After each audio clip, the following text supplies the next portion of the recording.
KBS 열린 토론.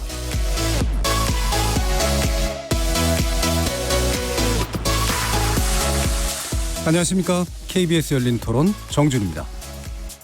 지난해 남북 정상회담은 역사적 사건이라고 생각합니다. 남북의 정상이 분계선이죠. 거기를 같이 손을 잡고 건너갔다 돌아오고 하는 그 장면은 잊을 수 없는 장면이 되겠죠. 지난 1년간은 사실 큰 혹은 빠른 변화를 가져오지는 못한 것 같습니다. 남북 간의 그리고 남북미 간의 대화의 물꼬를 다시 한번 트기 위해서는 지금 남북 정상회담이 다시 한번 필요하지 않은가. 남북 간의 문제는 세계적으로 많은 관심이 쏟아져 있는 부분이잖아요. 근데 가장 큰 문제는 한반도의 문제이기 때문에 우리나라 자체에서도 주도적으로 차근차근 풀어가야 될 부분이라고 생각을 하고요. 하노이 북미 회담이 좀 아쉬운 거는 그거예요. 합의문이라도 나올 줄 알았는데 아예 없었잖아요. 조금이라도 이렇게 그런 진전이 있었으면 좋았을 텐데 결론적으로 안 좋았잖아요. 지금 상황에서는 그게 진행 과정에서 너무 급하게 한쪽에서 먹지를 민다고 되겠어요. 결론적으로 이제 그 합의하고 뭐 하는 것 자체가 뭔가 보여주려고 하는 거잖아요. 실질적인 만남이 도대체 어떤 건지 차분히 좀 봐야 되겠죠.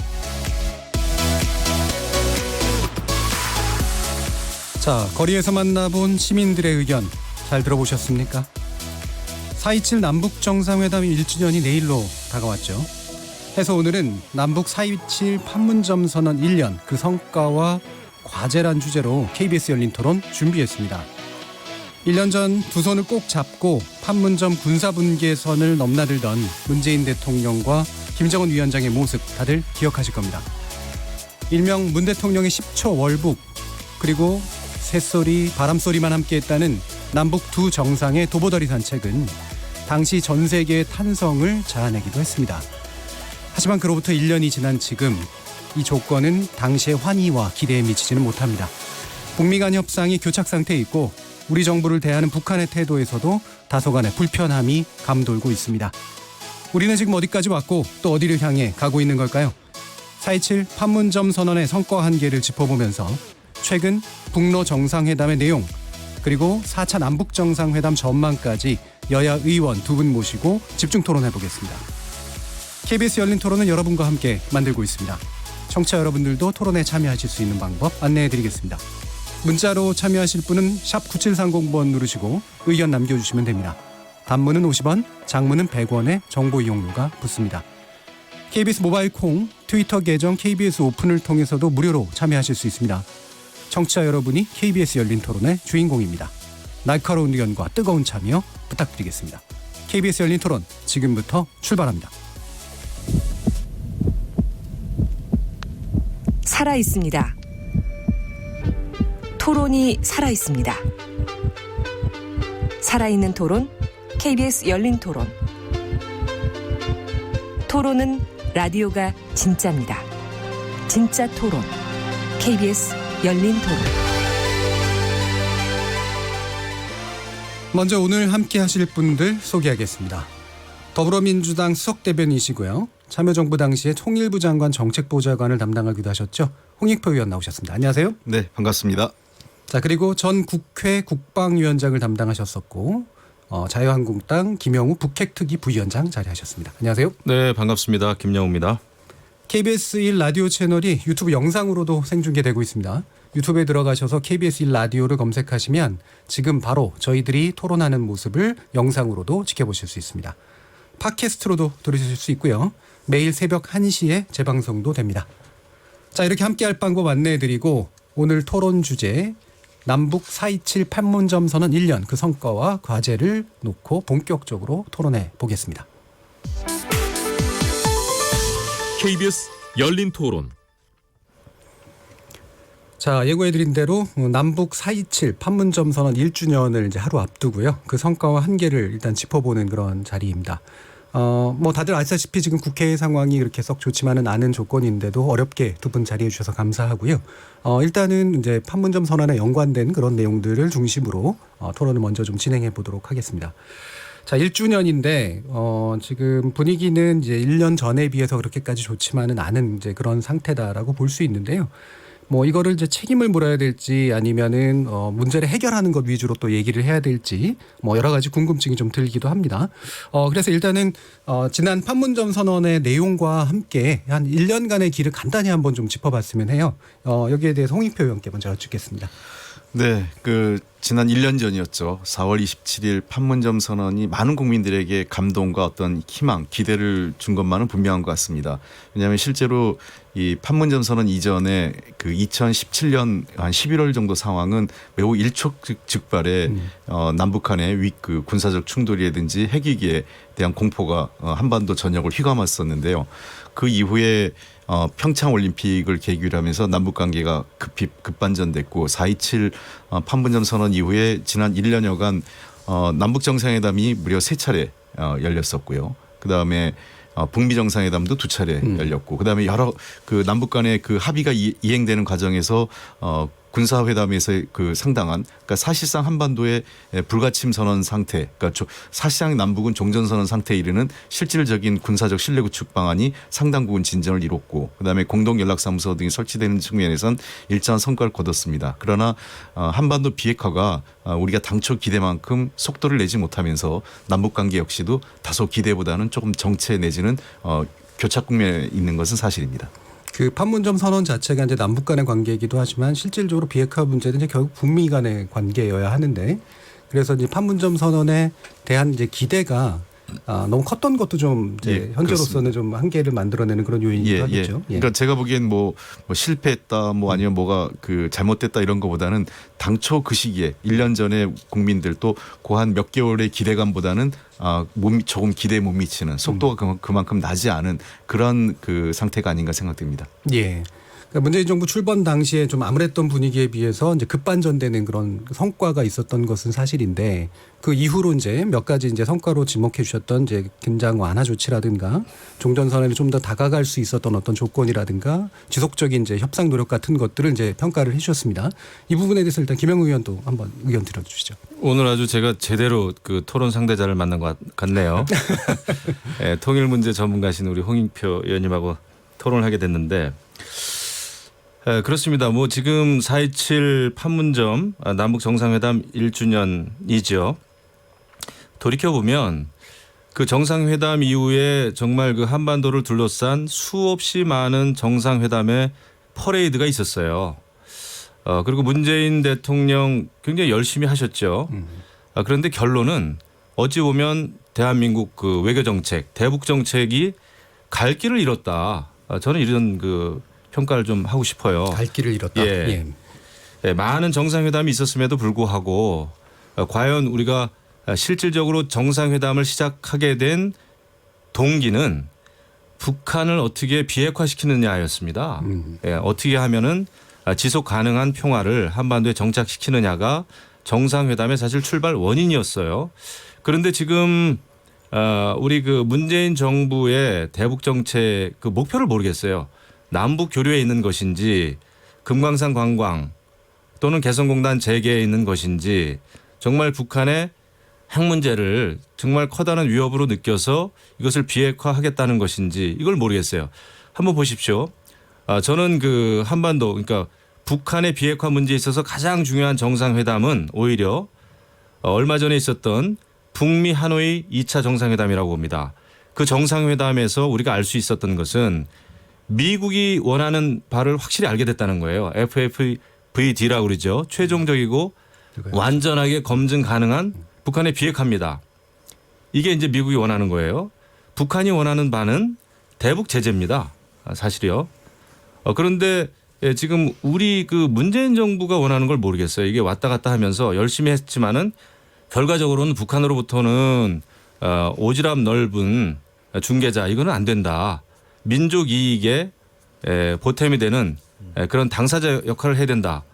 오지랖 얘기까지 들으면서까지 핀잔을 받았단 말이죠. 미국으로부터는 한미 정상회담 얼마 전에 있었던 한미 정상회담에서는 단독 회담이라고 하기에는 정말 창피할 정도로 이분이 뭡니까? 이것은 너무나 미국으로부터도 특히 동맹국인 미국으로부터 홀대를 받았다는 점에 있어서 정말 모멸감을 좀 느껴요.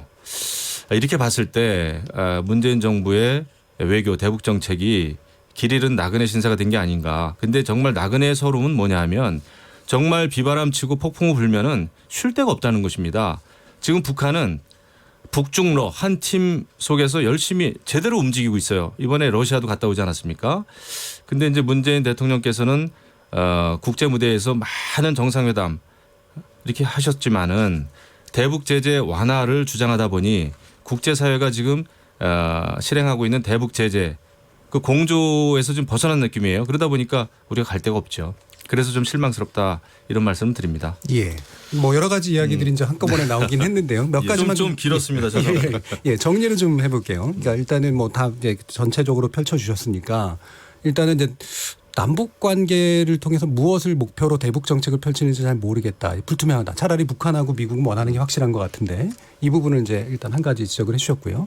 그다음에 이제 그러니까 최근에 이제 북미 협상 과정에서 나타난 것은 두 가지의 차이가 명확하게 드러나고 있는데 지금 이제 한국이 미국에 가서 이제 협상을 하는 과정에서 불과 뭐 2분짜리 너무 좀 홀대를 받은 거다라고 하는 그런 주장도 하나 이제 좀 들어가 있고요.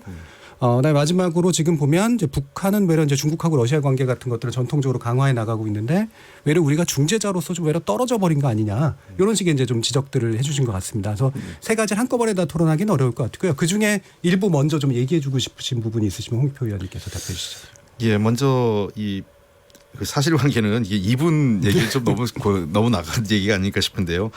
그때 4차례에 걸쳐서 한미 정상회담 단독에서부터 확대 정상회담 여러 형태의 회담이 있었기 때문에 2분짜리라고 얘기하는 건 좀 그렇고 한미 정상회담이 갖는 의미는 전 크게 3가지가 있었다고 생각합니다. 많은 분들이 실패했다고 얘기하는데 정상회담이라는 게 꼭 무슨 합의문이 나오거나 가시적 성과가 있는 건 아닌데요. 한미정 그 2차 북미 하노이 정상회담 이후에 미국 내 3가지 기류가 있었습니다. 첫 번째는 북한을 믿을 수 없으니까 북한 대화 무역론이 하나 있었습니다. 그다음에 두 번째 북한이 비핵화의 의지가 있느냐 할 수 비핵화가 안 될 것 같다 이런 어떤 불안감. 그리고 세 번째는 기존의 탑다운 방식이 아니라 이젠 바텀업 방식. 그러니까 밑에서부터 관료들이 좀 만나서 올라가는 방식이 돼야 된다. 마지막에 하나 더 뭐냐면 북한에 대한 제재가 효과가 있다. 제재를 더 밀어붙이면 북한이 손들고 나올 거다. 이 4가지 정도의 미국 내 기류가 좀 있었어요. 근데 저는 그 기류를 문재인 대통령이 미국 내 분위기를 바꿨고 설득했다 이렇게 봅니다. 왜냐하면 첫째, 북한과의 대화가 여전히 필요하다라는 걸 인식시켰고요. 또 북한의 핵무기를 비핵화한다는 의지에 대해서도 아직까지는 북한을 믿을 만하다. 그것이 트럼프 대통령이 3차 북미 정상회담을 하자라는 얘기가 나왔고 비건이 베이징을 가는 그런 효과를 거뒀다고 생각을 합니다. 그다음에 또 하나는 마찬가지 맞물려 있는데요. 여전히 탑다운 방식은 아예 그 합의문에 들어갔지 않습니까? 이것은 뭐냐면 지금 현재까지의 트럼프 김정은 위원장의 그 최고 정상급 회담이 여전히 남북 관계 그다음에 북미 관계 한반도 비핵화를 푸는데 유력한 효과적인 수단이다라는 거에 대해서 대통령이 미국을 설득해낸 것이죠. 그다음에 마지막은 이제 대북 제재와 관련된 부분인데 대북 제재에 대해서도 더 이상 나가지 않는. 그러니까 현재 제재가 충분하다. 그러니까 예를 들면 볼턴이라든지 펜스 등등 여러 펜스 부통령 등이 제재를 좀 더 강화하려고 하는 움직임이 분명히 있었는데 트럼프 대통령이 이걸 막은 거거든요. 그 얘기 뭐냐면 이 제재가 물론 효과가 있지만 제재만을 통해서 북한을 완전히 굴복시키기엔 어렵다라는 것도 미국도 어느 정도는 인정을 한 거죠. 그래서 현재 제재 속에서도 충분히 북한을 대화를 끌고 나올 수 있다라고 판단을 한 거라고 봅니다. 다만 이제 이후에 좀 더 제가 얘기할 텐데 제재와 한반도 비핵화 문제, 그다음에 북한의 비핵화 관계는 아까 우리 김영호 의원님도 말씀하셨지만 북한이 생각하는 건 뭐냐면 이제 저는 차라리 잘 됐다고 생각해요. 이번 하노이 북미 정상회담에서 분명한 것은 원래 당초 한반도 비핵화, 소위 북한이 핵무기를 포기하는 전제는 대북 제재 문제가 아니라 체제 안전 문제예요. 체제에 대한 안정, 그다음에 정권에 대한 보장 문제인데 그 문제가 전면적으로 제기됐고 이번 북러 정상회담에서도 그 문제가 다시 살아났기 때문에 가는 과정에서 대북 제재는 따라가게 돼 있습니다. 제재 완화는. 결국은 궁극적으로 북미 관계 정상화와 체제를 어떻게 보장해 줄 것인가가 보다 핵심적인 문제하고 비핵화 문제가 이제 본격적으로 거론될 수 있는 환경이 만들어진 거죠. 예.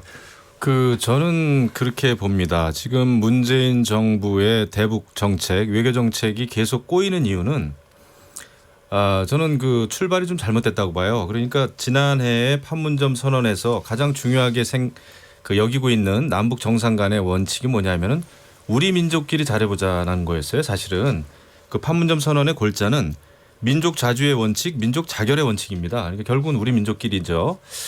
그런데 국제 정치라고 하는 것이 어디 그렇습니까? 보면은요, 국제 정치는 저는 철저하게 현실주의적인 입장에서 정책을 세우지 않으면은 결국 실패하기 쉽다 이렇게 봅니다.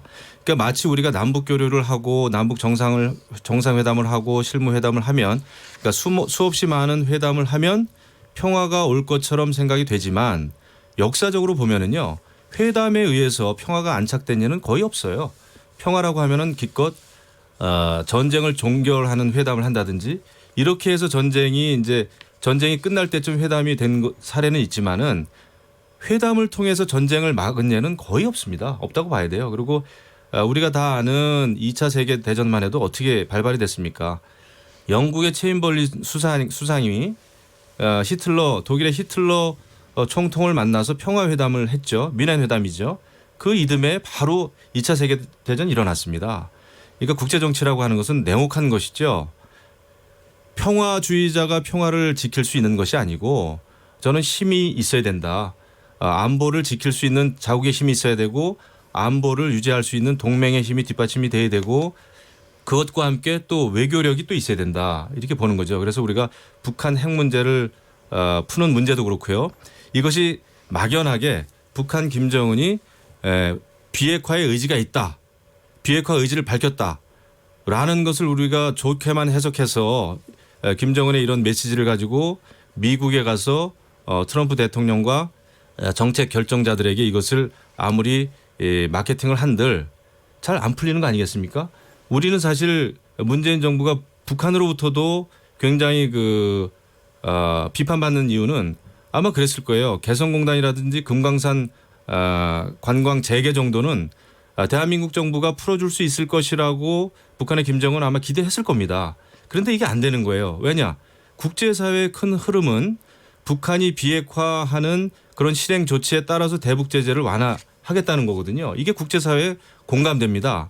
그런데 문재인 정부는 이런 국제사회 공감대로부터 벗어나 있는 거죠. 그러다 보니까 국제사회로부터도 홀대를 받고 북한으로부터도 비판을 받는 아주 애매한 외교적인 입장에 지금 처해 있는 거예요. 그래서 결론적으로 말씀드리면 국제정치라고 하는 것은 환상적인 낭만적인 이상주의가 아니라 철저한 현실주의의 바탕을 두고 회담을 해도 하는 것이 맞다. 저는 이런 생각을 하는 거죠. 그러니까 국제정치가 이제 힘이 어쨌든 기반이 되는 것이다라고 하는 그 현실주의라는 측면에 대한 강조를 해주신 거는 제가 충분히 이해할 수 있을 것 같은데 제가 문득 궁금증이 드는 건 전쟁이라는 게 나고 나서 그것을 마무리하는 회담은 눈에 보이는 거고요.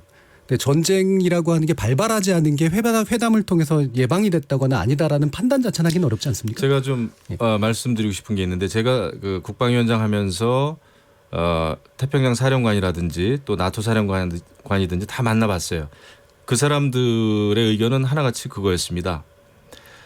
이 군이라고 하는 것은 늘 준비가 돼 있어야 된다. 안보면에서 안보태세는 늘 준비가 돼 있어야 됩니다. 그래야 평화회담에 나서는 우리나라의 외교관들이 평화회담을 잘할 수가 있습니다. 그 얘기를 하더군요. 그러니까 그 사람들 입장에서는 회담을 통해서 나라의 안보를 지킨다든지 전쟁을 막는 것은 비현실적이라는 겁니다. 군은 늘 대비태세가 돼 있어야 돼요.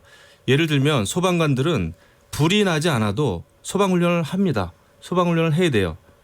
마찬가지입니다. 군도 전쟁이 일어나지 않지만 평화를 지키고 또 만에 하나 전쟁이 일어날 것에 대비해서 늘 대비태세를 해야 됩니다. 그래서 우리가 한미연합작전도 그래서 중요하다라고 누차 제가 이제 많이 어디 나가서 이제 말씀을 드립니다만은 군은 군이 해야 될 일이 있어요. 그다음에 또 외교관이 평화회담을 하는 것은 물론 평화를 유지하기 위해서는 외교력을 발휘해야 되죠.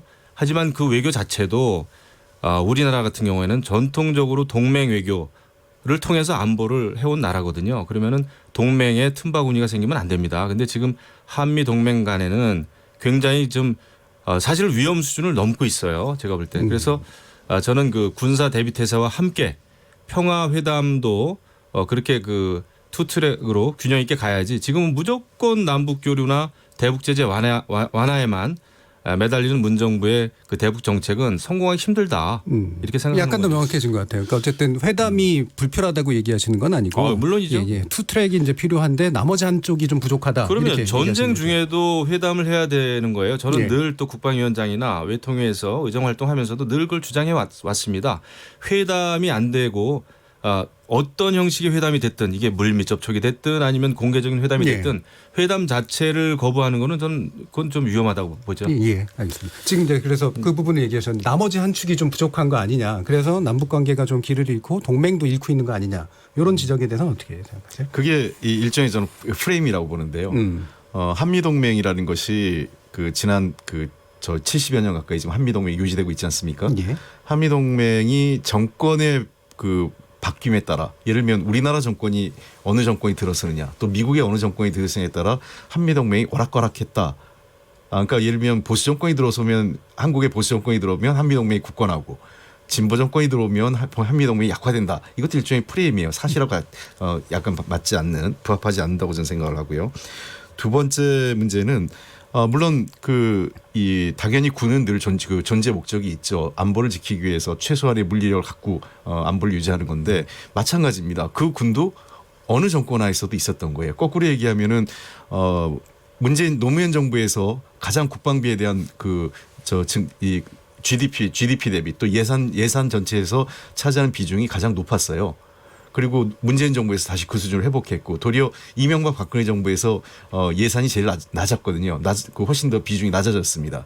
그런 걸 감안하면 진보 정권이 안보 문제에 소홀하다. 이게 일종의 프레임이에요. 사실에 부합하지 않는. 실제로 안보 현대화 계획이나 국방 현대화 계획 관련돼 가지고 끊임없이 군 전력을 증강해왔고 각종 첨단 무기 도입하는 계획은 노무현 정부와 문재인 정부에서 훨씬 더 내실 있게 추진되고 있고, 한미 동맹에 대해서도 전혀 문제가 없습니다. 즉 현재 남북 관계를 추진하는 데 있어서 마치 우리가 문재인 정부나 더불어민주당이 미국과의 뭔가 이견이 계속 있다라고 얘기하는 것은 저는 사실에 다르다 이렇게 보고 있고요. 예. 실제 상당히 미국하고 긴밀하게 하고 있습니다. 미국이 도리어 우리에게 적극적으로 원하는 요구와 역할이 있습니다. 트럼프 대통령 입장에서는 본인이 하기 어려운 역할을 문재인 대통령에게 요구하고 있는 거고요. 지난 4.27 판문점 선언 역시 남북 간의 합의가 중심으로 이루어진 건 사실이지만, 그 말미에는 보다 중요하게 한반도 비핵화에 대한 국제사회의 지지, 그다음에 남북미 또는 남북미중 간의 3자 또는 4자 간의 이 비핵화를 위한 회담의 필요성 등등, 즉 한반도 문제를 풀어가는 과정에서 당연히 남북 간의 문제가 아니라 국제사회의 지지와 협조가 중요하다는 것에 대해서도 두 정상이 정확하게 인식하고 있다는 것이죠. 그래서 네. 우리가 마치 남북 관계를 중심으로 해서 한미 관계나 또는 국제 문제를 등한시하거나 또는 군사력 문제 또는 최소한의 군의 안보 체제를 느슨하게 하고 있다는 것은 전혀 사실이 아니다고 예, 얘기합니다. 알겠습니다. 네. 그 부분은 제가 저 뒷부분에서 다시 한미 예, 문제는 좀 다르게 제가 간단하게 언급하시겠네요. 한 가지만 좀 말씀드리면, 홍익표 의원님께서 이제 진보 정권이라고 해서 안보를 다 무시하는 것은 아니다 말씀하셨는데 100% 동감합니다. 사실 노무현 정권 시절에는요, 이라크 파병도 결정을 했고, 그다음에 제주 해군 기지도 그 조성을 결정을 했죠. 예. 노무현 대통령은 지금 현재 문재인 대통령하고는 많이 다른 점이 있었어요. 제가 보더라도 노무현 대통령은 출발은 굉장히 낭만적이고 이상주의적인 입장에서 시작은 했으나 결국 한미 동맹의 문제, 또 한반도 안보 문제에 있어서만큼은 나중에는 굉장히 한미 동맹을 중요시하는 쪽으로 입장을 선회를 했습니다. 그래서 저는 노무현 대통령에 대해서는 그 어떤 적응력이랄까 이런 거에 대해서는 굉장히 저는 좋게 평가를 해요. 그런데 지금 문재인 대통령 입장에서는 조금 다른 것 같아요. 노무현 대통령하고도 좀 뭔가 많이 다릅니다. 지금은 지난 노무현 대통령 시절과는 다르게 엄청나게 이념지향적이에요. 그리고 남북 교류라고 하는, 오로지 남북 교류라고 하는 이 이슈에 굉장히 올인하는 그런 모양새란 말이죠. 한미 동맹 부분이 어긋나고 있다라고 보시는 부분은 어떤 거예요? 저는 많이 느꼈죠. 제가 국방위원장 하면서 미국의 장관들, 그다음에 또 정책 결정자들, 특히 상하 많은 의원들을 만났습니다. 작고하신 존 맥케인 군사 위원장이죠, 상원에. 하고도 많은 깊이 있는 얘기를 했는데, 사실 우리 문재인 정부의 여러 가지 그 대북 정책에 대해서 좀 우려하는 바가 좀 많이 있어요. 하지만 저는 믿습니다. 한미 동맹이라고 하는 것이 홍익표 의원님 말씀대로 대한민국의 정권이 바뀐다고 해서 쉽사리 그렇게 크게 흔들리진 않습니다. 예. 왜냐하면 이것은 단순히 정부 대 정부의 어떤 관계만이 아니에요. 이것은 많은 주한미군들 그다음에 또 대한민국을 사랑하는 많은 미국민들 또 지한파들 이런 분들이 있습니다. 그래서 쉽게 흔들리지는 않으나 지금 제가 염려하는 것은 여러 가지 한미 연합훈련이라든지 훈련하지 않는 연합방위태세의 허점은 큰 것이거든요. 예. 그래서 그런 것을 제가 많이 좀 걱정하는 것이고 그다음에 정보교류, 군사정보교류 이런 것도 지금 제가 다 말씀드릴 수는 없지만 예전 같지는 않습니다. 솔직히 말씀드리면.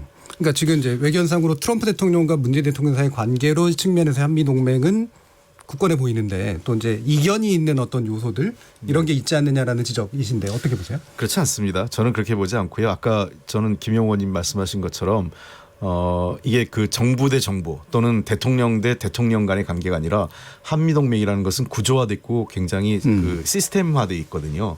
그래서 이런 문제에 대해서 쉽게 이게 깨지고 하는 게 아니라 그러니까 이 군사 정보가 예를 들면 어느 정권에선 더 많이 주고 어느 정권에선 덜 주고 이런 게 아니라 서로 협의에 의해서 줘야 될 정보는 줘야 되고요. 주지 않아야 될 정보는 아무리 정권이 좋든 뭐 관계가 대통령 관계가 어떻든 간에 줄 수 없는 정보는 주질 않습니다. 그러니까 이러한 문제를 우리가 자세히 보면 한미 관계에 있어서는 그 아름대로의 그 상호 양국 간의 그 원칙과 룰이 다 있었거든요. 그 룰에 따라 저는 정상적으로 운영되고 있다고 보고 있고 그다음에 그 군사훈련 얘기를 좀 지적을 하셨는데 군사훈련이라는 것은 물론 대규모 기동훈련을 하면 제일 좋겠지만 우리가 득실이라는 게 있잖아요. 현재 한반도 문제에서 군사훈련을 해서 북한을 자극해서 북한이 그러면 우리도 계속 뭔가 이 핵이나 미사일 훈련 발사를 해야 된다라는 요구 그 충동을 갖게 하는 것보다 그래서 이게 일종의 쌍중단을 한 거 아니겠습니까? 북한이 추가적인 핵실험이나 미사일 발사하지 않는 대신 우리도 군사훈련을 일단 유보한 상태로 협상을 진행 중에 있는 거고요. 언제든지 그 군사훈련 유보 부분은 한미 동맹에서 합의된 부분이죠. 그러니까 미국에서 트럼프 대통령이 합의한 거니까요. 그래서 다만 이 트럼프 대통령이 군사훈련은 언제든지 재개할 수 있다. 만약 깨지면. 그리고 두 번째 현재 미국이 한미 군사훈련을 그 유보 내지는 축소하는 것은요 두 가지 이유인데 절대적으로 미국 내 재정 적자 문제입니다. 근데 그 한미 연합 훈련이 그런 측면이 있습니다. 한미 연합 훈련을 저는 이제 계속 지속해야 된다라는 게 이제 저희 입장인데 북한의 입장에서도 한미 연합 훈련, 그러니까 한미 간에 공동으로 훈련하는 것이 오히려 좋을지도 몰라요. 왜냐하면 미군이요 지금 단독 훈련을 많이 하고 있습니다. 단독 훈련을 많이 하고 있어요. 우리 군과는 별도로 그것이 북한 입장에서는 어떻게 보면 더 위험한지도 모릅니다. 왜냐하면 미국이라고 하는 나라는요 무서운 나라입니다.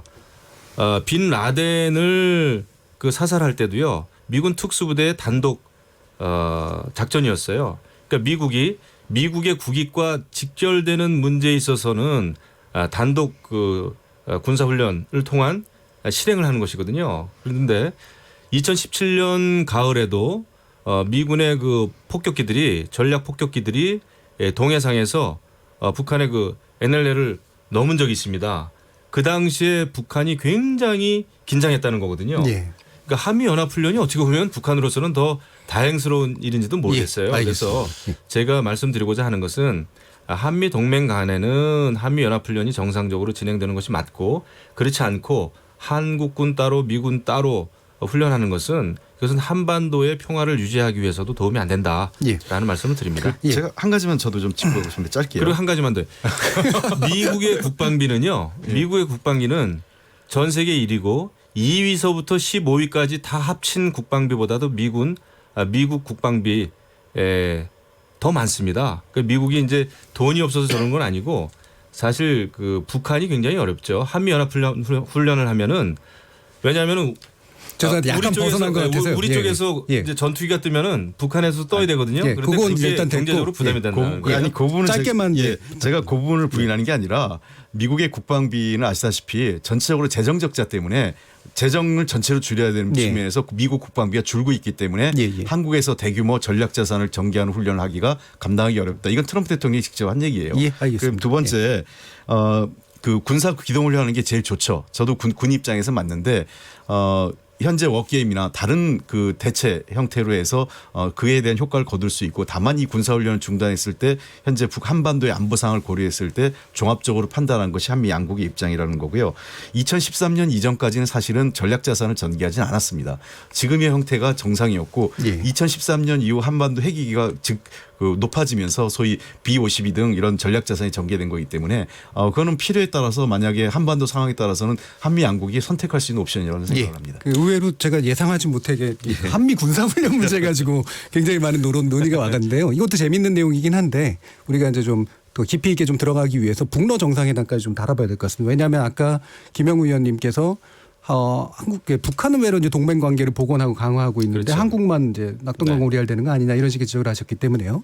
근데 지금 북러 정상회담을 하고 이게 이제 북중러 관계가 복원이 되고 그러면서 비핵화 회담에 또는 협상 과정에 외로 안 좋은 영향을 준다라고 보시나요? 그렇죠. 지금 상황은 그렇습니다.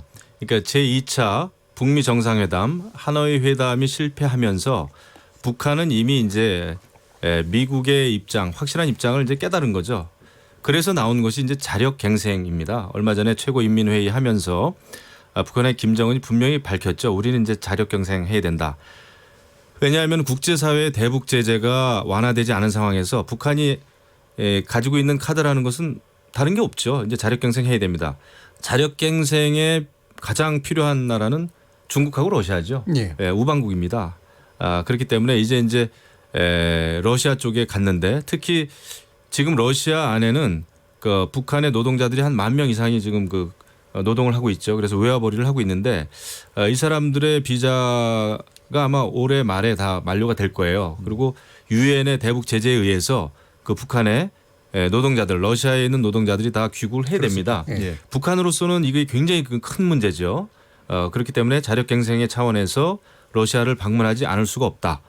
러시아 입장에서는 사실 북한의 비핵화 문제에 있어서 지금까지 외교적으로 이렇다 할 역할을 하지 못했습니다. 그렇죠. 과거에 육자회담 때는 그 육자회담의 일원으로서 참여를 했습니다마는 지금 러시아는 그 역할이 없었거든요. 이런 상황에서 그래도 북한의 김정은과 북러 러시아 정상회담을 함으로 해가지고 이제 국제사회에서의 어떤 그 역할을 찾게 되는 거죠. 그리고 제가 북러 정상회담 이번에 이제 그 화면을 쭉 보니까 저만 그렇게 느꼈는지 모르겠는데 별로 활력이 없어요.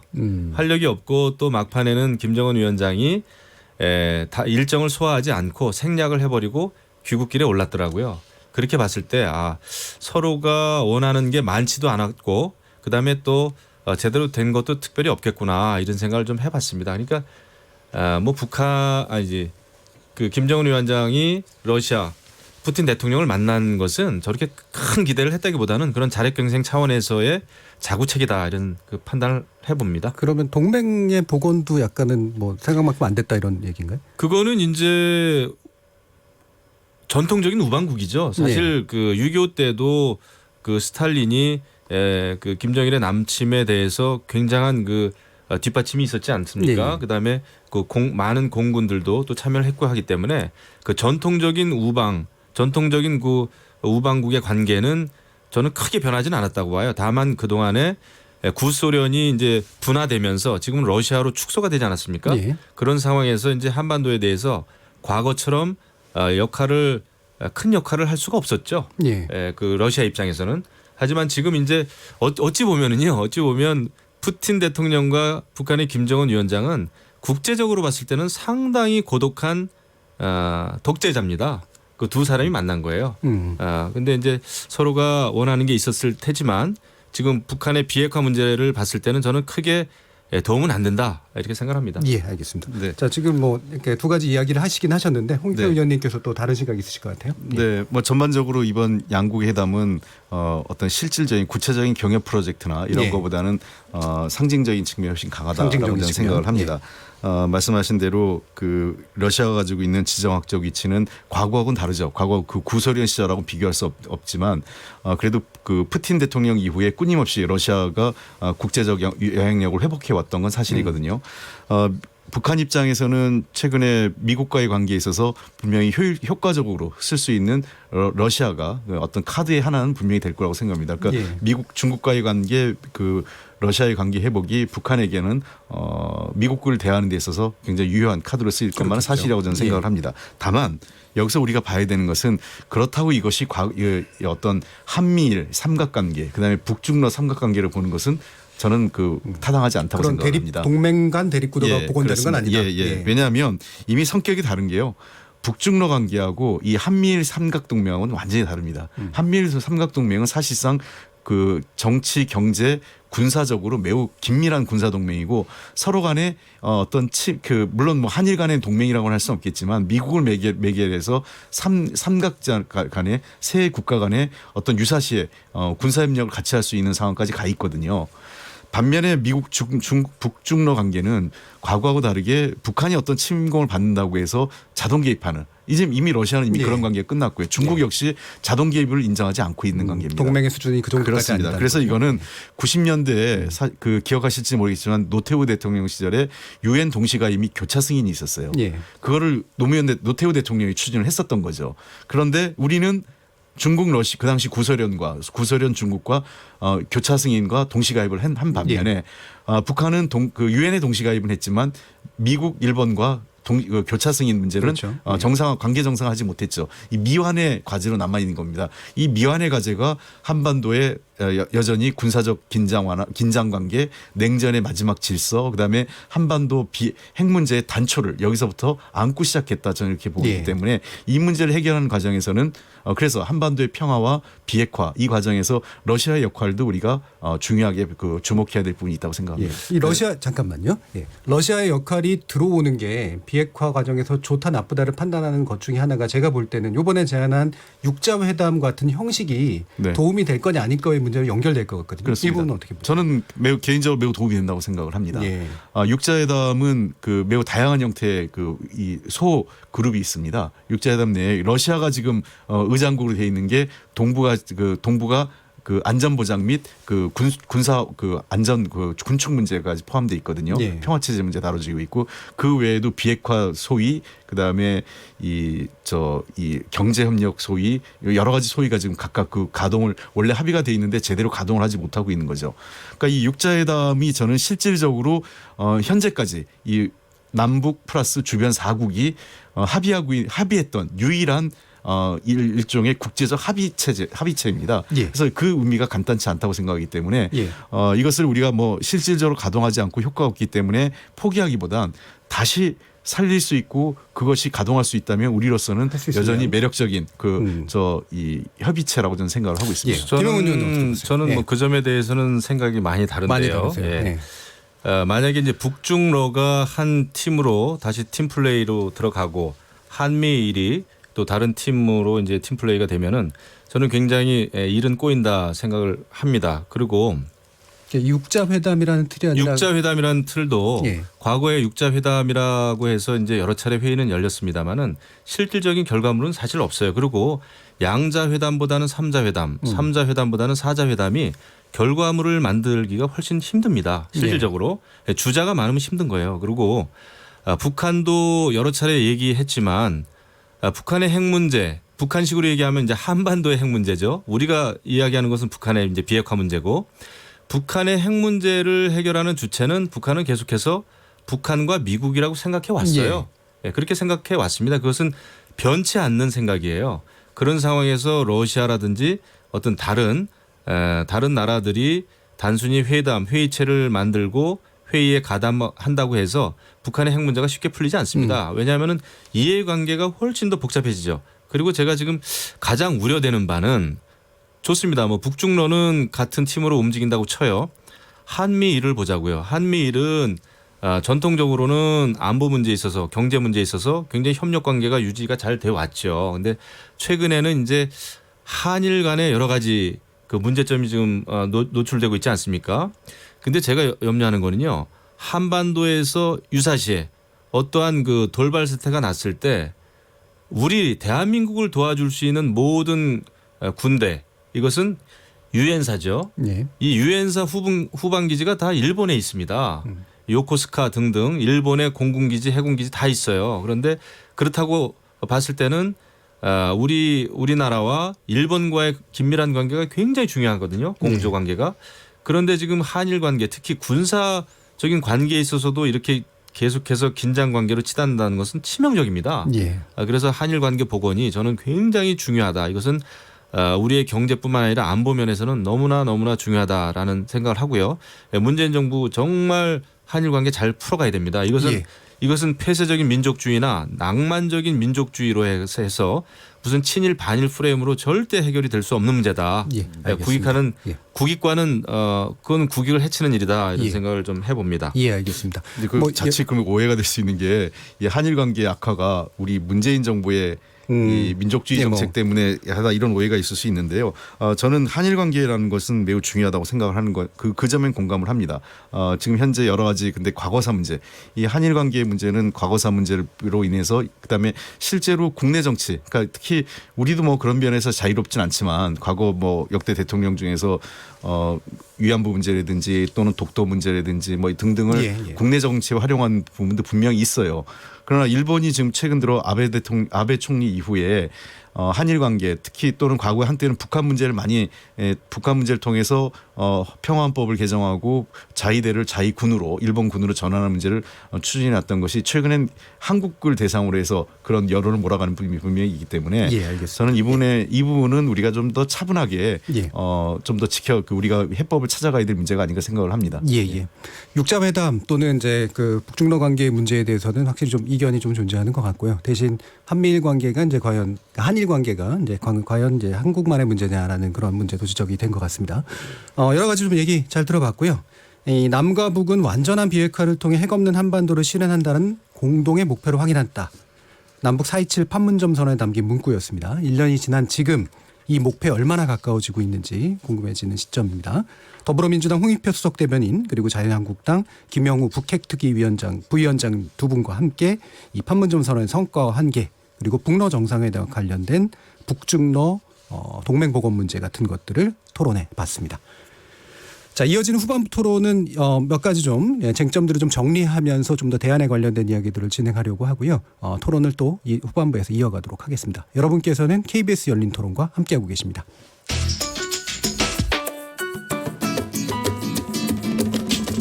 묻는다, 듣는다, 통한다. KBS 열린 토론. 듣고 계신 청취자 여러분 감사드립니다. 들으면서 답답한 부분은 없으신가요? 궁금한 점은요? 그렇다면 함께 토론에 참여하시죠. 유료 문자 샵 9730을 이용하시면 됩니다. 단문은 50원, 장문은 100원의 정보 이용료가 있습니다. 스마트폰 어플리케이션 KBS 모바일 콩을 통해서도 무료로 참여하실 수 있습니다. KBS 열린 토론은 언제나 열려 있습니다. 듣고 계신 KBS 열린 토론은 매일 밤 1시에 재방송됩니다. 자, 지금부터 우리 토론이 진행되는 동안 청취자 여러분들께서 보내주신 의견 들어보도록 하겠습니다. 정의진 문자캐스터. 네, 안녕하십니까. 문자캐스터 정의진입니다. 4.27 판문점 선언, 그 성과와 과제란이라는 주제로 청취자 여러분들이 보내주신 문자 소개해드리겠습니다. 네, 먼저 콩 아이디 이응 쓰시는 분. 한반도 평화 정착을 위한 노력 응원합니다. 좀 지체되더라도 그 노력은 계속되어야 합니다. 문 대통령 응원합니다. 콩 아이디 3729님. 저는 두 정상이 손잡은 걸 왜 감동인지 모르겠습니다. 명확하고 자세한 핵폐기 약속과 실천이 이행돼야 진짜 감동 아닐까요? 매번 비핵화 의지만 확인했다. 글쎄요 라고 보내주셨고요. 콩 아이디 DIAN 쓰시는 청취자분. 안보와 회담에서 실리를 조금 더 신경 써주시면 좋겠습니다. 국방력이나 안보가 약해진 건 사실인 것 같습니다.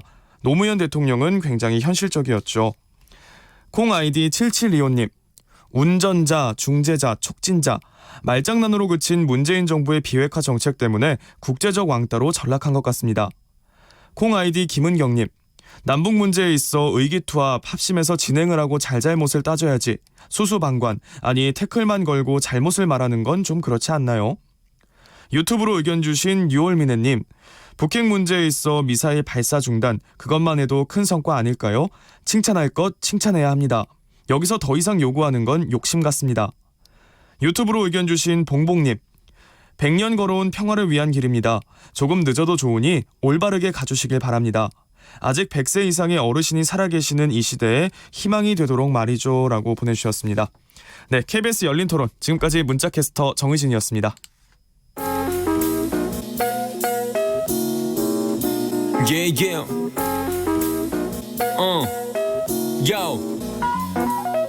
무엇이든 묻고 진심으로 듣고 마음으로 통하는 여기가 열린 토론. 라디오가 진짜 토론. KBS 열린 토론. 자, 이제 후반부 토론 또 진행을 할 텐데요. 사실 얘기할 것들이 좀 많이 남아서 쟁점을 좀 정리하기도 이렇게 쉽지만은 않은 것 같습니다. 그래서 일단은 앞에 부분에서 토론됐던 그런 내용들 가운데 앞으로의 가능성에 관련된 부분을 좀 더 이어가 보도록 할 텐데요. 더불어민주당 홍익표 수석 대변인 그리고 자유한국당의 김영우 북핵특위 부위원장 함께 하고 계십니다. 자, 아까 이제 나왔던 말 중에 한반도 이제 이 평화 문제 그리고 동북아 평화 질서의 문제에서 이제 한국의 중재자 역할이 이제 지금까지 계속 중시되어 왔는데 실제로 이제 북한이 이 중재자가 아닌 당사자로 해야 된다라는 그런 발언이 나오면서 약간 어색해지는 이제 그런 모양새가 좀 있긴 합니다. 그럼에도 불구하고 여전히 또 미국은 중재자 역할을 기대하고 있는 것도 좀 사실인 것 같고요. 그래서 이 부분에 대해서 일단 홍익표 의원 의견 들어보도록 하겠습니다. 네. 뭐 어떤 아까 청취자께서 뭐 말장난 같다 이런 얘기를 하셨는데 저는 솔직한 얘기로 여러 차례 제가 대변인 논평을 발표한 적도 있는데요. 우리는 남북 관계의 당사자이면서 한반도 비핵화와 평화 체제로 가는 데 있어서 중재자 역할도 같이 갖고 있습니다. 이중적 네. 성격이죠. 왜냐하면 뭐 너무나 당연한 게 이 한반도 문제에서 가장 큰 이해관계를 갖고 있고 이것이 상황이 악화됐을 때 가장 큰 피해를 입는 것은 대한민국 국민입니다. 한반도에서 여러 가지 핵전쟁을 넘어서서 한반도는 이미 재래식 무기만으로도 충분히 상대에게 상당히 매우 큰 충격을 줄 수 있는 그 재래식 무기 무장력을 양측이 갖고 있거든요. 그래서 매우 한반도의 안정적 관리를 해야 되는 것은 우리가 당사자로서 너무나 당연한 거라고 생각을 하고 다만 지금 북핵 문제, 한반도 비핵화 문제 그리고 나가서 평화 체제로 가는 문제는 단순히 우리 남북 간의 문제로만 해소될 수 있는 게 아니라 거기에는 주체가 더 많이 있죠. 미국이 매우 중요한 당사자로 존재하고 있고 중국도 역시 우리가 무시할 수 없는 존재를 가진 국가입니다. 일본, 러시아도 또 상대적으로 상대적으로 영향력은 적지만 우리가 무시할 수 없기 때문에 이런 미국, 중국, 일본, 러시아 등과 그 북한 남북 관계를 포괄해서 우리가 어떻게 중재자, 촉진자 역할을 할 것인가 하는 것은 우리 스스로의 국제 정치의 지정학적 위치의 숙명적인 우리의 길이라고 그럴까요? 우리의 과제라고 할 수 있겠습니다. 예. 그러니까 중재자이자 당사자다라고 하는 그런 뭐 이중적 역할은 이해가 가는데 굳이 이 시점에 당사자라고 콕 찍어 말한 데는 이유가 나름 있지 않겠습니까? 네, 그렇습니다. 그렇죠? 어떤 걸까요?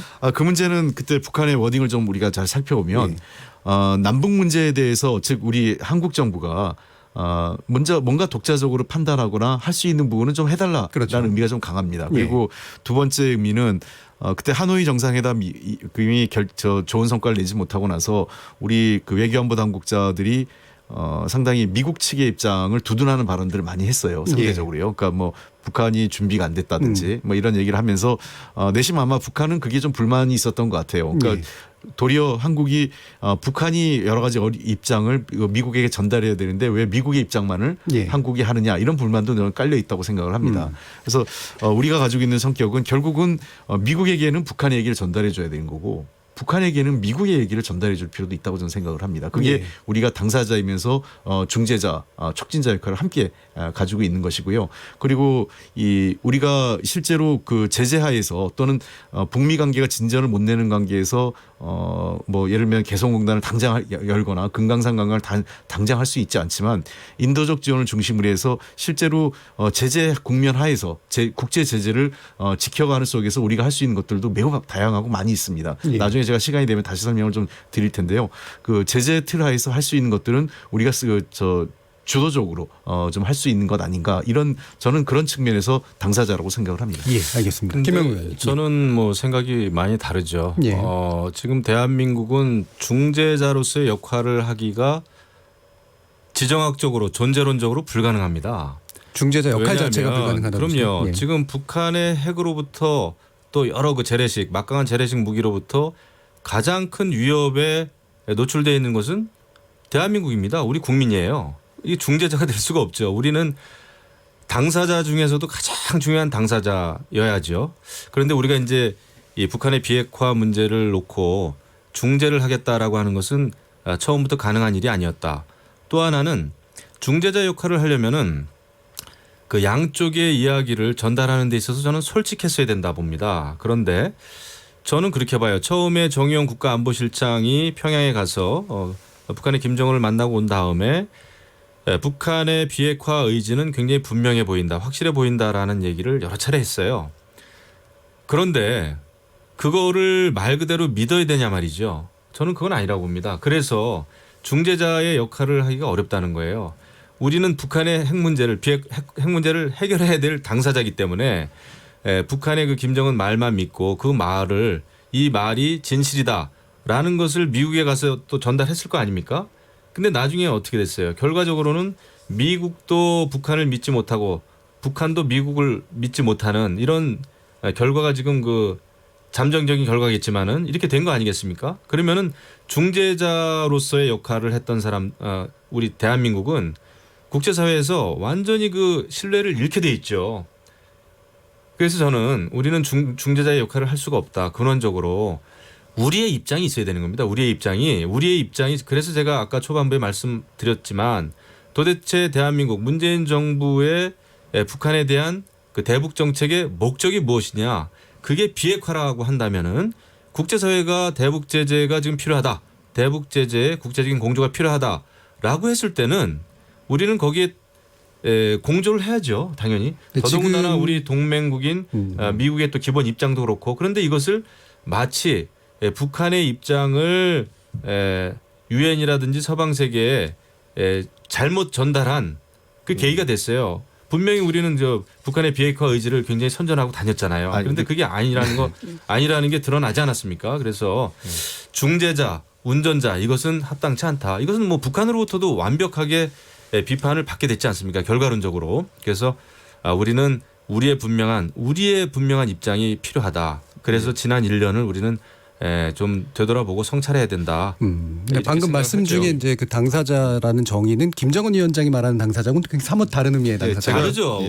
북한의 김정은이 그 문재인 정부한테 당사자다 얘기했을 때는 민족의 이익에 옹호하는 우리 민족끼리의 기초한 그런 남북 교류를 하기 위해서 개성공단이라든지 금강산 관광 문제를 잘 해결해 주시오라는 게 북한의 기본적인 요구사항이죠. 그런데 우리가 그것을 지금 들어줄 단계가 아니지 않습니까? 예, 알겠습니다. 홍익표 의원께 여쭈면서 제가 잠깐만 이제 질문을 좀 몇 개로 정리해 볼게요. 두 가지로 질문드리고 싶은데 하나는 여기에 대한 이제 반대의 답변을 주시면서 사실은 한미 정상회담에서 이제 뭔가 메시지가 오고 갔잖아요. 네. 그리고 그것이 전달되는 과정이 또 필요할 것 같은데 그 부분까지 해서 같이 좀 얘기해 주시죠. 우선 이제 많은 분들이 북한의 의지, 비핵화 의지 또는 진정성을 우리가 주관적으로 믿고 있다. 오해하고 계신 것 같은데요. 이런 겁니다. 우리가 북한의 비핵화 의지를 믿어서가 아니라 비핵화 의지를 견인해 가야 되는 겁니다. 그러니까 그렇게 위해서 세 가지 조건이 필요한데요. 대화의 틀을 유지해야 됩니다. 북한이 대화에서 이탈하면 안 됩니다. 그리고 두 번째, 북한이 도발해서는 안 되죠. 그러니까 핵실험이나 장거리 로켓 발사를 다시 재발하는 경우는 이건 판이 다 깨지는 거기 때문에 그것을 못하도록 관리해야 되죠. 통제해야 됩니다. 그다음에 마지막으로 우리가 중요한 것은 그러면 북한이 비핵화에 관련된 로드맵이나 어떤 전체적인 그림에 합의를 해줘야 되는데 그 합의에는 미국이 원하는 그림이 있고 북한이 원하는 그림이 있고 거기서 어딘가에는 절충을 해야 되는 겁니다. 현실적으로. 그러니까 가장 좋은 그림을 그려야 되겠지만 가장 좋은 그림에서는 또 하나는 가능한 그림, 그릴 수 있는 그림을 합의해낼 수 있는 게 우리가 해야 될 역할이죠. 그러니까 저는 북한의 진정성을 우리가 믿어서 하는 게 아니라 북한이 그런 의지를 이끌어가기 위해서 우리가 관리하고 이 견인해가고 있는 게 우리의 역할이지 북한의 의지를 믿어서 가고 있다 이런 건 아니다 말씀드리고요.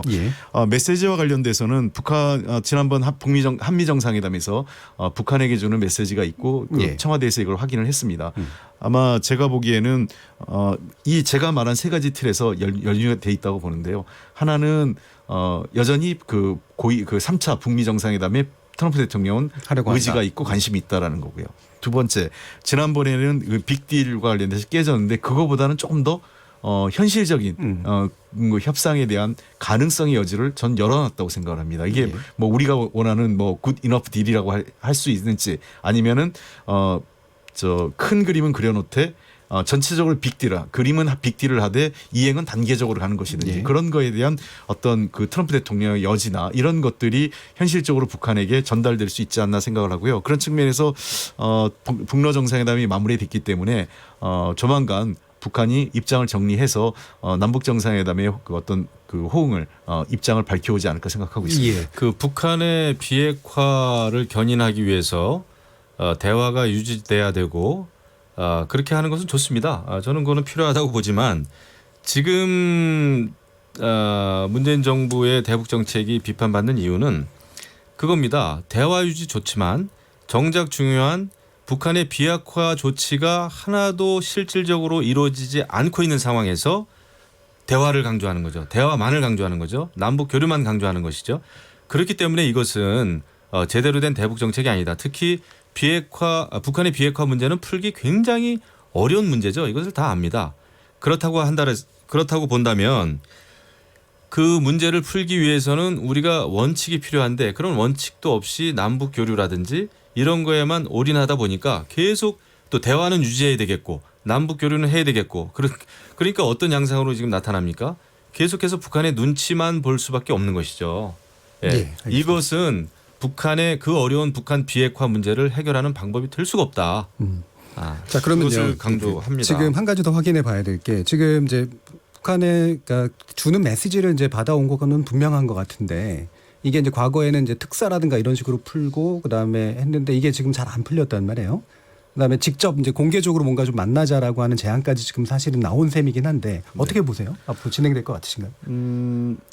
저는 그 북한하고 저도 이제 그 통일부에 있을 때 대화를 해본 적이 있는데 북한의 인력풀 이런 남북 관계라든지 외교 분야의 인력풀이 그 충분하지가 않습니다. 예. 그러니까 우리와 다르게 동시에 이것저것 막 진행되는 게 아니라 아마 북러 정상회담 하느라고 상당히 주력하면서 요게 마무리됐기 때문에 이제는 다시 남북 관계 쪽으로 넘어올 거라고 생각을 하고요. 예. 그런 측면에서 북도 김정은 위원장이 지난번에 뭐 자력갱생 얘기도 하고 뭐 우리가 다른 길을 갈 수도 있다. 계속 우리를 압박하면 우리가 뭐 시쳇말로 뭐 이제 더 이상 협상에 연연하지 않겠다 이런 의지도 했지만 여전히 협상의 의지가 있고 금년 연말까지 시한을 뒀지 않습니까? 예. 그건 아직까지는 2019년 12월 말까지는 북한 지금까지 해왔던 대화기조 그다음에 미국과의 관계를 통해서 비핵화를 풀어가려고 하는 의지를 여전히 유지하고 있다라는 측면에서 저는 가급적 빠른 시일 내에 북한이 입장을 정리해서 남북 정상회담에 대한 그 입장을 저희에게 전달해 오지 않을까 생각합니다. 예. 김영 의원은 이 4차 남북 정상회담이 의미가 있다고 보세요? 아니면 가능하다고 아마 보세요? 오히려 우리 쪽보다는 북한의 김정은 입장에서 정상회담이 별로 필요 없다고 느낄 가능성이 저는 더 크다고 봅니다. 왜냐하면 예. 북한도 이미 느낀 것 같아요. 자력갱생을 저렇게 노선으로 그 큰 흐름으로 잡아가는 거 보면 대북 제재 해제라고 하는 것은 실질적으로 쉽지가 않겠구나. 이것이 문재인 정부가 어느 정도 역할을 해줄 것이라고 기대를 했었으나 이것이 잘 안 되는구나. 특히 이번에 한미 정상회담을 가장 눈여겨봤을 사람은 북한의 김정은입니다. 예. 예, 한미 정상회담에서 과연 어떤 결과가 도출이 될까, 어떤 합의문이 도출될까에 대해서 굉장히 눈여겨봤겠죠. 그런데 뭐죠? 하노이 정상회담처럼 이번에도 사실은 노딜이었죠. 이것은 뭐 전 통일부 장관이었던 그 정세현 장관, 친정부적인 인사죠. 이분께서도 완전히 이것은 완벽한 노딜이다 이렇게 평가를 했어요. 그것은 뭐냐면 북한의 김정은은 이번에 한미 정상회담 결과를 보고 굉장히 실망을 했을 것이다. 그렇다고 한다면은 앞으로 남북 정상회담이 열린들 대한민국이 가지고 있는 북한에 줄 것도 없고 지금 아무것도 없어요. 카드가 없어졌죠. 자력갱생의 길로 계속 갈 그럼요. 거다. 이제는 그러기 때문에 이제 북러 정상회담 쪽으로 또 이렇게 방향을 선회한 것이라고 저는 보고 예. 오히려 정상회담이 앞으로 계속 그 횟수를 거듭할수록 불신이 더 커질지도 모릅니다. 예. 제가 북한의 김정은이라면은요, 만약에 저는 그럴 것 같아요. 이렇게 수십 년 동안 어렵게 완성한 핵무기를 쉽게 포기할 수가 없습니다. 그런 상황에서 만약에 대북 제재가 완화가 된다든지 남북 교류가 잘 돼가지고 북한의 어떤 자금줄 이게 이제 통로가 열리면은 더더욱 북한의 핵을 폐기할 이유가 점점 더 없어지는 거죠. 그것을 우리는 분명히 인식해야 된다 알겠습니다. 생각합니다. 자, 그러면 지금까지 여러 가지 얘기를 좀 나눴고요. 아마 이견이 좀 보이는 부분들은 확실하게 좀 확인을 하셨을 것 같습니다. 네, 좀 지켜보면서 과연 어느 분의 전망과 의견이 맞는지도 한번 나중에 좀 지켜봐야 될 것 같습니다. 그럼 이제 시간이 얼마 안 남았습니다만 주제를 이제 마지막으로 좀 바꿔보겠습니다. 그래서 지금 국회 상황이 워낙 좀 시급하기 때문에 여야 사당이 이제 합의했던 패스트트랙 관련 법안이죠. 공수처 법안하고 그다음에 선거구제 개편에 관련된 선거제 개편에 관련된 것이 지금 이제 상임위에 회부했죠. 자, 이 관련된 처리 어떻게 전망하시는지 지금 상황 어떻게 보시는지에 대한 두 분의 의견 듣겠습니다. 홍익표 의원님. 네, 지금까지 그 패스트트랙 지정 안건 지정을 지금 정상적으로 하지 못했다가 오늘 그 안건이 채택 그 지정이 되면서 이제 상임위에 회부가 됐습니다. 아마 8시 지금 아마 열렸을지 모르겠는데 제가 상황이 어떻게 되는지 몰라서요. 사법개혁특별위원회와 이제 정치개혁특별위원회에 각각 개최가 되면 못 열리고 있다고 못 그러네요. 열리고 있답니다. 예. 네, 열리게 되면 아마 거기서 그 패스트트랙으로 이제 올리게 되고요. 그 이후에는 일정 기간이 그 지나면 그 절차에 따라서 표결에 의해서 그 다음 순번으로 넘어가게 됩니다. 네, 지금 이제 상황을 보면 이제 국회 선진화법 도입 이후로 사실은 물리적인 충돌 같은 것들은 잘 안 보이다가 그것도 약간 낯선 그 풍경인 게 자유한국당 같은 경우에는 이제 지금까지는 주로 물리적으로 막아지는 이제 그런 상황이었는데 물리적으로 막고 나서는 상황이 됐습니다. 그래서 좀 낯선 상황인데 지금 자유한국당 어떻게 보고 계시나요? 지금 사실 어제 오늘 벌어지는 이 국회 상황은 국민들에게는 정말 실망스러운 모습이죠. 예. 정말 아름답지 않습니다. 근데 이 같은 일이 벌어진 이유에 대해서 우리가 생각할 수밖에 없지요. 사실 지금 이제 국회 선진화법이라고 하는 것은 지난 그 18대 국회 제가 초선 때인데요. 그때 18대 국회 2012년 5월 달입니다. 18대 국회 막바지에 한나라당이 다수당이었죠. 그때 주축이 돼가지고 다가오는 대선도 있고 해가지고 개혁 차원에서 이것을 만든 것이었습니다. 몸싸움하는 국회 만들지 말자 해서 몸싸움 방지법이라고도 이제 일컬어지는 이 법이 만들어진 그 취지는 그겁니다.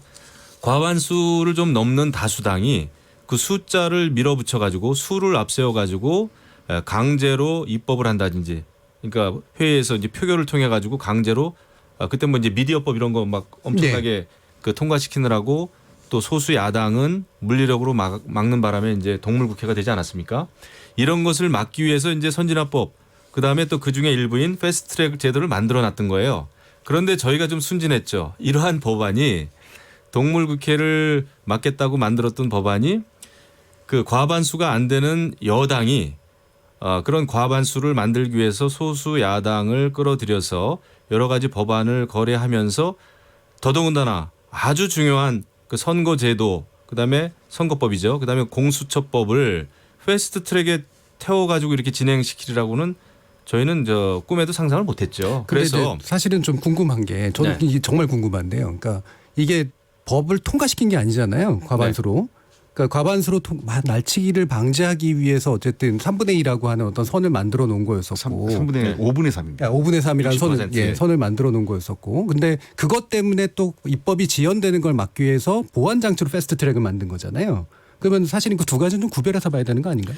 근데 여기서 잘 우리가 생각해야 될 것은 패스트 트랙이라고 하는 것은 그 다수당이 강제 입법을 하지 못하게, 그러니까 그 강제 입법을 하지 못하게. 왜냐하면 예전에는 과반수 넘는 그 정당이 주로 이제 여당이 되겠습니다만 여당이 이제 강제로 입법을 할 경우에 야당이 막을 수 있는 방법이 없었잖아요. 그래서 물리력을 동원했던 건데 이번에는 희한하게도 과반수가 안 되는 이제 더불어민주당이 소수 야당하고 합심해서 숫자를 늘린 거죠. 그래가지고 이제 5분의 3을 만든 거 아니겠습니까? 그렇게 해가지고 이제 패스트 트랙이 됐는데 여기서 중요한 것은 또 사보입니다 뭐다 해가지고 그 국회의원의 심의 의결권, 자유롭게 본인의 양심에 따라서 심의 의결해야 되는 그런 그 국회의원의 그런 그 특유에서의 활동을 원천적으로 봉쇄를 했어요. 사보임을 시키지 않았습니까? 사보임이라고 하는 것은 해당 의원이 사임을 하고 난 다음에 다른 사람을 보임을 해야 되는 건데 이번에는 바른미래당에서 두 사람씩이나 두 의원을 그냥 하루에 사보임을 강제로 시키지 않았습니까? 그러니까 이것이 사개특위가 열린들 이것은 원천 무효다라는 것이 이제 우리 자유한국당의 입장이죠. 알겠습니다. 제가 좀 설명을 좀 제 입장에서 하는데요. 뭐 그 부분이 아니라 먼저 우리 국회법이 소위 선진화된 예. 국회법을 만든 가장 큰 이유가 말씀하신 대로 151석, 예를 들면 300석 중에 151석인데도 밀어붙일 수 있었잖아요. 예. 과반수 갖고. 그러니까 그렇게 하지 말라는 겁니다. 예. 취지는요. 그다음에 소수 의견을 좀 존중해 달라라는 거고 충분히 예. 수기해서 협의해 달라는 거고. 그다음에 두 번째 몸싸움 하지 말라. 그래서 그러니까 과반수를 밀어붙이니까 싸움을 하게 되는 거지 않습니까? 그래서 걸어놓은 게 5분의 3의 동의를 얻으면 그럼에도 불구하고 갈 수 있게 신속하지도 않아요. 최대 330일이 그렇죠. 예. 소요되는 건데요. 이 경우 미국도 이런 경우가 있습니다. 대통령이 거부권을 했을 때 상원에서 5분의 3의 동의가 있으면 통과할 수 있게 예. 해놓은 거거든요. 미국에서 이미 그렇게 하고 있는 제도입니다. 즉 이 얘기 뭐냐면요. 그래도 이 한쪽이 매우 반대를 심하게 하지만 5분의 3이 동의한다면 나름대로 어느 정도 합의가 있는 예. 정당성을 가지고 있는 안이 아니냐. 더군다나 말씀하신 대로 우리 당이 혼자 하는 게 아니라 여러 당이 다른 정당까지 자유한국당을 제외한 다른 정당이 공감하고 있는 거거든요. 자, 그러면 내용을 보면 선거제도는 많은 분들이 이 어떤 내용이 있었냐면 지금 자유한국당하고 더불어민주당은 자기가 받은 표에 비해서 의석을 많이 가져가고 있던 거예요. 그러니까 국민들의 요구는 그 두 정당이 어떤 정당이든 자기가 받은 지지율에 비례해서 준해서 의석수를 가져가라. 그런 선거제도를 만들어 달라라는 게 첫 번째 요구였습니다. 그다음에 공수처 문제도 잘 아시는 것처럼 제가 알기엔 지난번 대선에서 홍준표 후보를 제외한 나머지 다른 모든 대선 후보가 공수처를 선거 공약으로 내걸었던 겁니다. 예, 알겠습니다. 네, 근데 자, 여기서 과거에 죄송합니다. 예. 지금 26분뿐이 안 되기 때문에요. 1분 10분의 시간을 못 드리기 네. 때문에 마무리 발언과 함께 해 주십시오. 고려하겠습니다. 예, 김영우 의원님. 과거에 아무리 혹독한 군부 독재 시절에도 선거법을 가지고 이렇게 제1야당을 배제한 채 선거법을 독자적으로 이렇게 강행 입법한 예가 없습니다. 독재 시대에도 그랬어요. 지금 자유한국당은 300석 중에 3분의 1 이상을 차지하는 제1야당이에요. 그 제1야당 선거에 있어서 가장 중요한 그 플레이어인 자유한국당을 완전히 배제한 채 그런 선거 제도를 패스트 트랙이라고 하는 강제 입법 수단을 동원하는 것은 이것은 독재 시대, 유신 시대 때도 없었던 일이거든요. 그랬기 때문에 자유한국당은 여기에 반대하는 겁니다. 게임의 룰을 만드는데 그 선수 당사자가 참여 못한다는 것은 있을 수 없는 것이죠. 이것은 이렇게 심한 독재는 있어 본 적이 없어요. 예, 여기까지 듣고요. 예. 네, 홍익표 의원님. 자, 그 게임의 룰에 특히 제1야당, 제일 다수 야당하고 협의해야 되는 거는 저도 공감합니다. 협의해야 되고요. 다만 그러려면 자유한국당이 좀 더 건설적인 대안. 지금의 취지는 뭐냐면 300석을 넘지 않는 범위 내에서 300석을 유지하면서 아까 제가 말씀드렸던 비례성을 높이는 그러니까 그 자기가 받은 표의 등가에 준하는 의석을 가져가는 제도를 만들자는 거 아니겠습니까? 그럼 그에 맞는 제도를 자유한국당도 제안을 해줘야 됩니다.